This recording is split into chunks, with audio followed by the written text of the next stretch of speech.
Movie start होते ही हम देखते हैं लखनऊ शहर और ये हैं अज्जू भैया। अज्जू भैया जहाँ भी जाते वो वहाँ झूठ ही झूठ बोलते हैं। झूठ बोल बोल कर अज्जू भैया ने अपने शहर में काफी इमेज बना रखी है। अज्जू भैया अपने शहर के एक प्राइवेट स्कूल के टीचर हैं। अगले दिन अज्जू भैया स्कूल में जाते हैं। अज्जू भैया स्कूल के हिस्ट्री टीचर होते हैं। वो अपने क्लास में बच्चों को कभी भी मन लगा कर नहीं पढ़ाते। वो स्कूल में जाते और टाइम पास करके वापस अपने घर चले जाते हैं। अज्जू भैया अपने घर रोज पी कर जाते हैं क्योंकि उनकी शादी जिस लड़की से हुई थी उस लड़की को मिर्गी आती थी। लेकिन शादी से पहले निशा अज्जू से बोली थी कि मुझे मिर्गी आती है। तो अज्जू भैया ने पूछा था कि मिर्गी अभी भी आती है। तो निशा अज्जू भैया से बोलती है मैं 10 साल से दवा खा रही हूँ तो 10 साल से मुझे मिर्गी नहीं आई। तो अज्जू भैया शादी के लिए तैयार हो जाते हैं। निशा शादी के दिन पूरी तरह थक जाती हैं और वो दवा लेना भूल जाती हैं, जिसकी वजह से निशा को उस दिन मिर्गी आ जाती है और अज्जू भैया मिर्गी वाली हालत में निशा को देख लेते हैं। इसलिए निशा और अज्जू भैया अलग अलग सोते हैं। अज्जू भैया निशा को कभी भी बाहर घुमाने नहीं ले गए क्योंकि वो सोचते थे उस दिन जो बंद कमरे में हुआ था वो अगर सबके सामने हो जाए तो अज्जू भैया की इमेज का क्या होगा। अगले दिन अज्जू भैया स्कूल जाते हैं और वो एक एमएलए के लड़के को चाटा मार देते हैं। जब यह बात अज्जू भैया को पता चलता है तो अज्जू भैया थोड़े परेशान हो जाते हैं कि एमएलए सर मुझे स्कूल से बाहर ना निकलवा दें। तो यह बात पूरे शहर में बवाल की तरह फैल जाती है कि अज्जू भैया ने एमएलए के लड़के को चाटा मार दिया। अगले दिन एमएलए सर स्कूल में आते हैं तो अज्जू भैया एमएलए सर से माफी मांगते हैं। तो एमएलए सर बोलते हैं एक कमेटी बैठाइए जो निष्पक्ष रूप से जांच करके ये तय करे कि यह किसी भी स्कूल में पढ़ाने लायक है या नहीं है और तब तक इन्हें सस्पेंड रखिए। और फिर एमएलए सर वहाँ से चले जाते हैं। तो अज्जू भैया के दोस्त बोलते हैं यह तो बहुत बड़ा मैटर हो गया, कमेटी बैठेगी तो कुछ भी हो सकता है, कुछ भी हो जाए बस यह नौकरी नहीं जानी चाहिए। तभी उनके शैतानी दिमाग में एक आइडिया आता है और वो अपने फ्रेंड से बोलते हैं हमें माहौल ऐसा बनाना होगा जिससे लोगों को माहौल याद रहे, रिजल्ट नहीं। मुझे कुछ तो बड़ा करना होगा।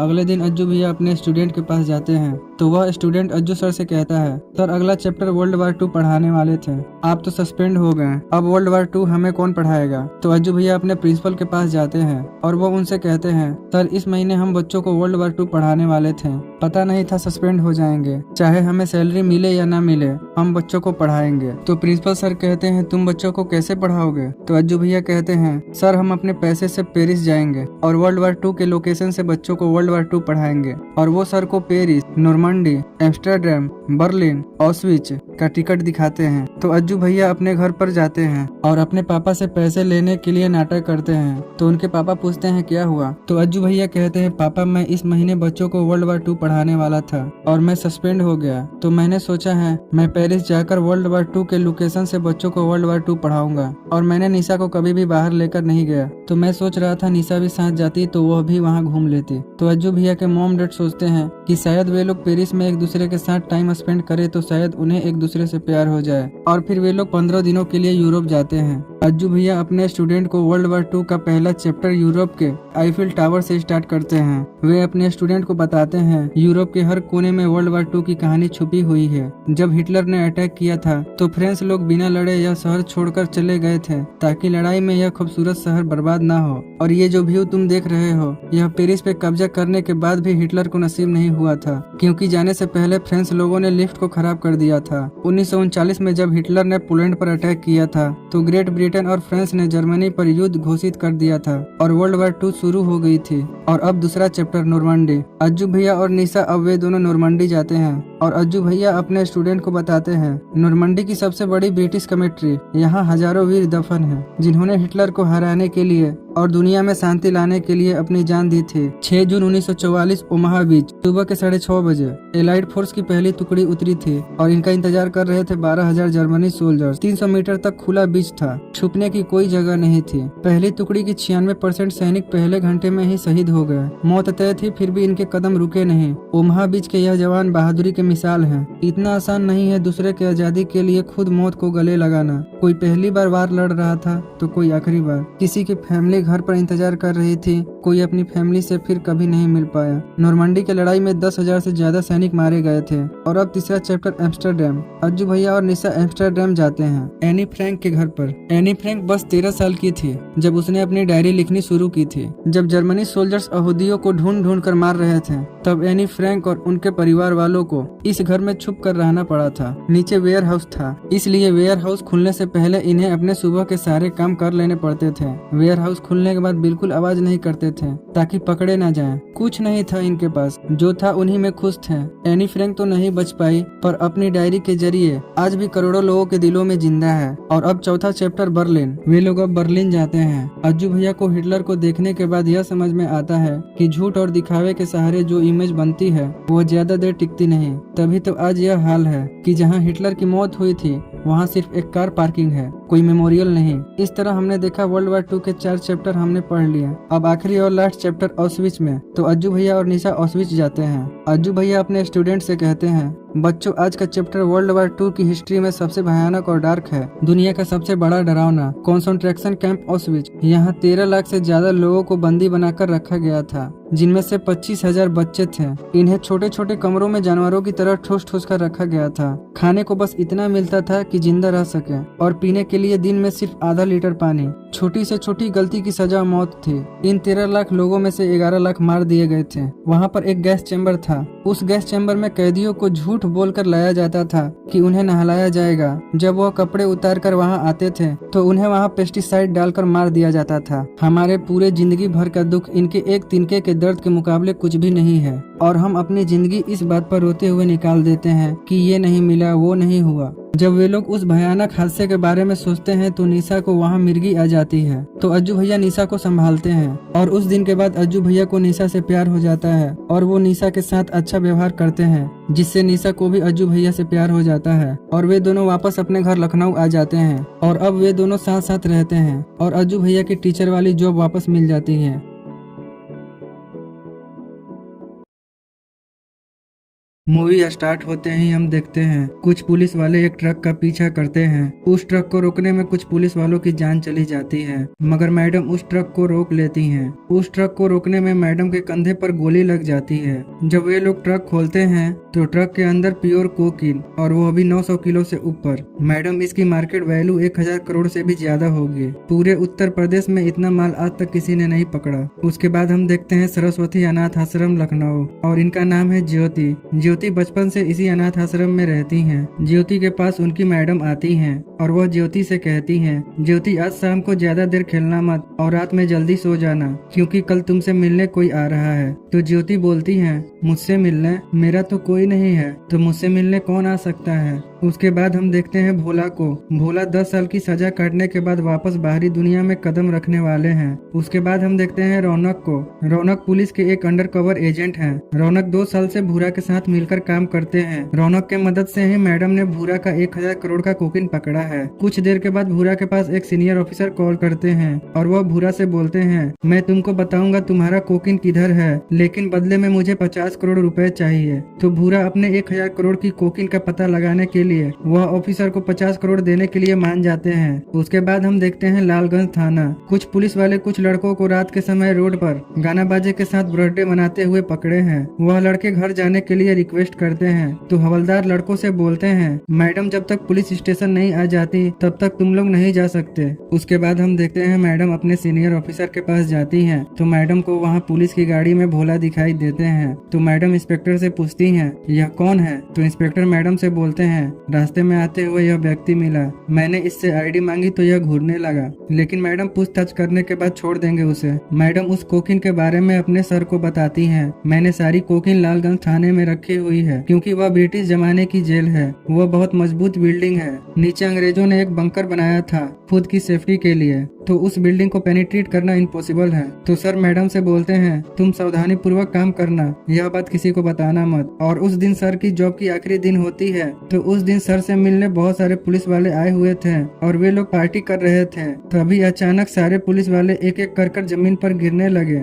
और वे लोग बेहोश हो गए। जब मैडम उन्हें देखती हैं तो वो हॉस्पिटल में कॉल करती हैं और सारी बातें बताती हैं। तो मैडम को पता चलता है शराब में किसी ने मीडाजोन और कीटामाइन मिला दिया है। अगर 5 घंटे के अंदर उनका ट्रीटमेंट नहीं हुआ तो उनकी जान जा सकती है। और अब मैडम पीएससी की मदद भी नहीं ले सकती थी क्योंकि उनको अब किसी पर विश्वास नहीं था। तो मैडम को एक ट्रक दिखता है और वो कैटरिन वालों से पूछती हैं, यह ट्रक किसका है? तो कैटरिन वाले बोलते हैं, यह ट्रक हमारा ही है, मगर इसका ड्राइवर पीकर लुढ़क गया है। तो मैडम की नजर भोला पर पड़ती है तो मैडम भोला से मदद मांगती हैं। तो भोला मैडम की मदद करने के लिए तैयार हो जाते हैं और वे लोग सारे पुलिस वालों को ट्रक में डाल देते हैं। मैडम भोला से कहती हैं, हम लोग हाईवे के रास्ते से नहीं जाएंगे, हम लोग शॉर्टकट रास्ते से जाएंगे। अगर हम लोग हाईवे के रास्ते से जाएंगे तो वे लोग हमें चारों तरफ से घेर सकते हैं। जब भोला उन सभी पुलिस वालों को लेकर जाते हैं तो उसमें से एक पुलिस वाला उस ऑफिसर से मिला होता है जिसने भूरा से 50 करोड़ रुपए की डील की थी और वह पुलिस वाला ट्रक का लोकेशन उस ऑफिसर को देता है और वह ऑफिसर भूरा के पास कॉल करके भूरा से बोलते हैं, मैं लोकेशन भेजता हूँ, तुम वहाँ पर जितने आदमी भेज सकते हो भेज दो। तो भूरा अपने आसपास के सारे गैंग को बुलाते हैं और उन पुलिस वालों को मारने के लिए गैंग वालों को 10 करोड़ रुपए देते हैं। मैडम अपने थाने लालगंज में कॉल करती हैं और वो वहाँ के हवलदार अंगद यादव से बोलती हैं, आप थाने के सभी लाइट, दरवाजे और खिड़कियां सभी बंद कर दीजिए, हम लोग 2 घंटे में वहाँ पहुँचेंगे, तब तक थाने के अंदर कोई भी आ ना पाए। तो वह हवलदार उन चारों लड़कों की मदद से थाने के सारे दरवाजे और लाइट, खिड़कियां बंद कर देते हैं। और फिर हम देखते हैं ज्योति को रात में नींद नहीं आती तो वो अपने फ्रेंड से बोलती हैं, मेरा तो कोई नहीं है, तो फिर मुझसे मिलने कौन आ रहा है? चलो ना एक बार गार्ड सर से पता करते हैं कल मुझसे मिलने कौन आ रहा है। तो ज्योति और उनकी फ्रेंड गार्ड सर के पास जाती हैं। तो गार्ड सर चुपके से उस नंबर पर कॉल लगाकर ज्योति को देते हैं। जब भोला कॉल उठाते हैं तो ज्योति भोला से बोलती हैं, मैं ज्योति बोल रही हूँ, आप मुझसे कल मिलने आ रहे हो, आप मेरे क्या लगते हो? तभी अचानक वहाँ गुंडे आ जाते हैं और वे लोग भोला का पीछा करते हैं। तो भोला वहाँ उन सभी गुंडों को मार डालते हैं और फिर भोला उस नंबर पर कॉल करते हैं जिस नंबर से ज्योति कॉल की थी। तो वहाँ के गार्ड सर कॉल उठाते हैं और वो भोला से बोलते हैं, ज्योति सो गई, तुम कल आकर उससे मिल लेना। तो वह पुलिस वाला उस ऑफिसर के पास कॉल करके सारी बातें बताता है और वह फिर से लोकेशन सेंड करता है। कुछ दूर आगे जाने के बाद फिर से कुछ गुंडे ट्रक पर अटैक कर देते हैं। तो भोला उस जगह भी उन सभी गुंडों को मार डालते हैं और इधर भूरा अपने सभी लोगों को लेकर लालगंज थाने जाते हैं क्योंकि भूरा के बड़े भाई लालगंज थाने में बंद थे। भूरा के सारे लोग लालगंज थाने को तोड़ने की कोशिश करते हैं और इधर मैडम के पास डॉक्टर का कॉल आता है और वह मैडम से कहती हैं, अगर घंटे भर में ट्रीटमेंट नहीं हुआ तो वह नहीं बच पाएंगे। तो मैडम डॉक्टर से बोलती हैं, तो हम मुक्तेश्वर मंदिर मिलते हैं, हम वहाँ ट्रीटमेंट एम्बुलेंस में भी कर सकते हैं। तो भोला ट्रक को लेकर मुक्तेश्वर मंदिर जाते हैं। तभी उस पुलिस वाले के पास उस ऑफिसर का कॉल आता है और वह पुलिस वाला उस ऑफिसर को मुक्तेश्वर मंदिर का एड्रेस बताता है। जब भोला एम्बुलेंस का इंतजार करते हैं तो खर्ची भोला से पूछते हैं, आप हो कौन भैया? आपने तो एक ही दिन में 70 लोगों को निपटा दिए। तो भोला अपने बारे में खर्ची को बताते हैं, मुझे एक लड़की से प्यार हुआ था और हम दोनों की शादी भी हो गई थी, मगर मेरे इस लड़ाई झगड़े की वजह से उसकी जान चली गई। और इधर भूरा अपने छोटे भाई के पास कॉल करके बोलते हैं, भाड़े के टटुओं से कुछ नहीं होने वाला, तुम जाकर देखो। और वो अपने छोटे भाई के साथ रौनक को भी भेजते हैं। जब भूरा के लोगों से लालगंज थाने के दरवाजे नहीं खुलते तो भूरा एक पेड़ के सहारे लालगंज थाने के अंदर चले जाते हैं। तो वहाँ भूरा और उन लड़कों के बीच काफी देर तक लड़ाई होती है। तो वह पांचों मिलकर भूरा को मार डालते हैं और इधर मुक्तेश्वर मंदिर के पास एम्बुलेंस आ जाती है। तो भोला और मैडम उन सभी पुलिस वालों को एम्बुलेंस के जरिए हॉस्पिटल भेज देती हैं। मगर वह पुलिस वाला एम्बुलेंस से उतर जाता है और वह मैडम से बोलता है, मैडम मैं ठीक हूँ, मैंने तो बस थोड़ी सी पी थी इसलिए अब मैं ठीक हूँ। तो मैडम बोलती हैं, ठीक है तुम भी साथ में चलो। जब वे लोग वहाँ से जाने वाले होते हैं तभी वहाँ पर भूरा का छोटा भाई आ जाता है। जब भोला भूरा के छोटे भाई से बात कर रहे होते हैं तो वह पुलिस वाला भोला को पीछे से चाकू मार देता है और भूरा के लोग भी भोला पर अटैक कर देते हैं जिससे भोला बेहोश हो जाते हैं। मैडम ने जिस जगह पर कोकीन छुपा कर रखा था वे लोग मैडम से उस जगह का एड्रेस पूछते हैं। तभी वहाँ पे रोशन आ जाते हैं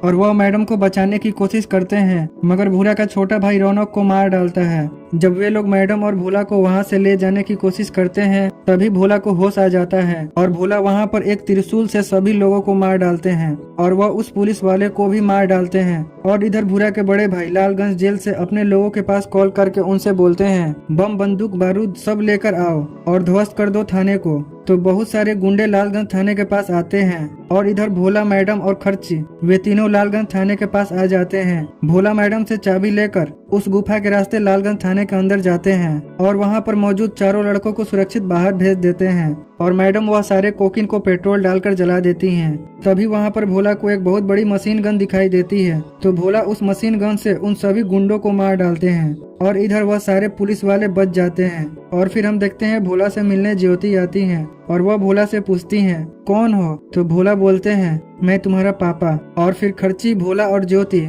वे तीनों वहाँ से कहीं दूर चले जाते हैं।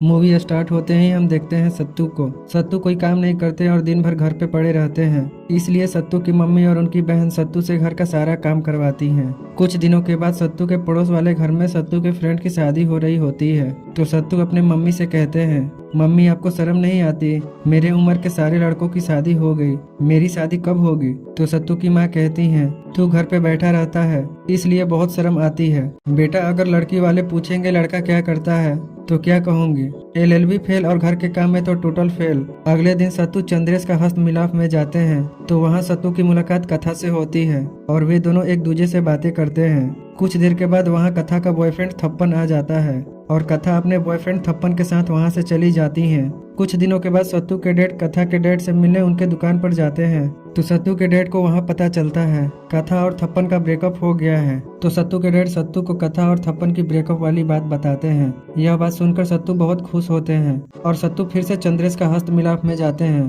ताकि उनकी मुलाकात कथा से हो सके। लेकिन वहां जाने के बाद सत्तू को पता चलता है कथा की तबीयत ठीक नहीं, इसलिए कथा आज प्रोग्राम नहीं करने वाली। तो सत्तू कथा से मिलने उनके घर पर जाते हैं। जब सत्तू कथा के पास पहुंचते हैं तो वह देखते हैं कथा ने अपने हाथ की नसें काट ली हैं। तो सत्तू कथा को हॉस्पिटल लेकर जाते हैं। कुछ देर के बाद कथा ठीक हो जाती है। अगले दिन जब सत्तू अपने डैड के साथ ड्रिंक कर रहे होते हैं तभी कथा का मैसेज आता है और उस मैसेज में कथा ने लिखा होता है thanks for saving my life. तो सत्तू उस मैसेज को देखकर बहुत खुश होते हैं और वह मैसेज अपने डैड को भी दिखाते हैं। अगले दिन सत्तू कथा से मिलने उनके घर पर जाते हैं, तो कथा के डैड को सत्तू का व्यवहार अच्छा लगता है और वह कथा की शादी सत्तू से करना चाहते हैं। इसलिए अगले दिन कथा के डैड सत्तू के घर पर जाते हैं और वह सत्तू और कथा की शादी की बात करते हैं। तो सत्तू के डैड यह बात सुनकर बहुत खुश हो जाते हैं और वह शादी के लिए मान जाते हैं। लेकिन कथा के डैड कथा से पूछे बिना ही कथा की शादी सत्तू से सेट कर देते हैं। जब यह बात कथा को पता चलती है तो कथा शादी करने से मना करती है। तो कथा के डैड आत्महत्या करने की धमकी देते हैं। तो कथा अपने डैड की बात मान लेती हैं और कुछ दिनों के बाद सत्तू और कथा की शादी हो जाती है। सत्तू जब रात में सोते हैं तो सत्तू को रात में खराटे आते हैं। खराटे की वजह से कथा को सोने में प्रॉब्लम होती है, तो कथा सत्तू को दूसरे रूम में जाकर सोने के लिए बोलती हैं। तो सत्तू काफी दिनों तक अपने डैड के साथ अपने डैड के रूम में सोते हैं। कुछ दिनों के बाद सत्तू के घर पर सत्तू की बुआ आती हैं और वो कथा से पूछती हैं तुम सत्तू को अपने पास क्यों नहीं सोने देती। तो कथा बोलती हैं पिछले साल जलसे में मेरे लास्ट परफॉर्मेंस के बाद मेरे बॉयफ्रेंड थप्पन ने मुझे रेप किया था और उस रात से लेकर आज तक किसी भी आदमी के पास सोना तो दूर, उनके इतने पास खड़े रहने में भी मुझे डर लगता है। जब यह बात सत्तू को पता चलता है तो सत्तू थप्पन के ऑफिस में जाते हैं और वहाँ थप्पन को चप्पलों से मारते हैं। जब कथा को पता चलता है कि सत्तू ने थप्पन को चप्पलों से मारा है तो यह बात सुनकर कथा बहुत खुश होती है। कुछ दिनों बाद कथा के पिताजी ने अपने घर पर सत्यनारायण की पूजा रखी है, तो कथा पूजा स्टार्ट करने के लिए सत्तू का इंतजार करती हैं। जब सत्तू आते हैं तो कथा सत्तू से पूछती हैं तुम इतने देर तक कहाँ थे। तो सत्तू बोलते हैं थप्पन के खिलाफ FIR दर्ज करवाने गए थे। तो कथा उस FIR पेपर पर अपना सिग्नेचर करती हैं और फिर पुलिस वाले थप्पन को अरेस्ट कर लेते हैं।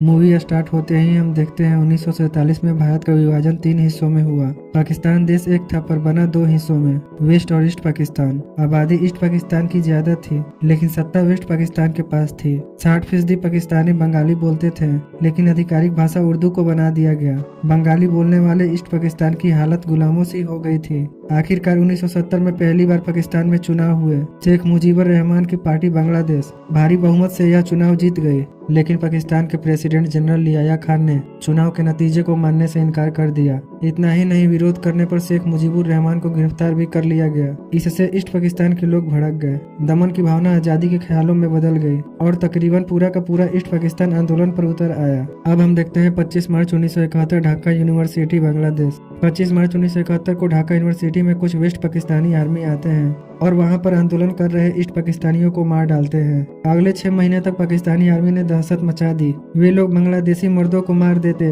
औरतों को अपनी अयाशियों के लिए गुलाम बना लेते इस जुल्म से बचने का बांग्लादेशियों के पास बस एक ही रास्ता था, वो सरहद पार कर भारत की शरण में आने लगे।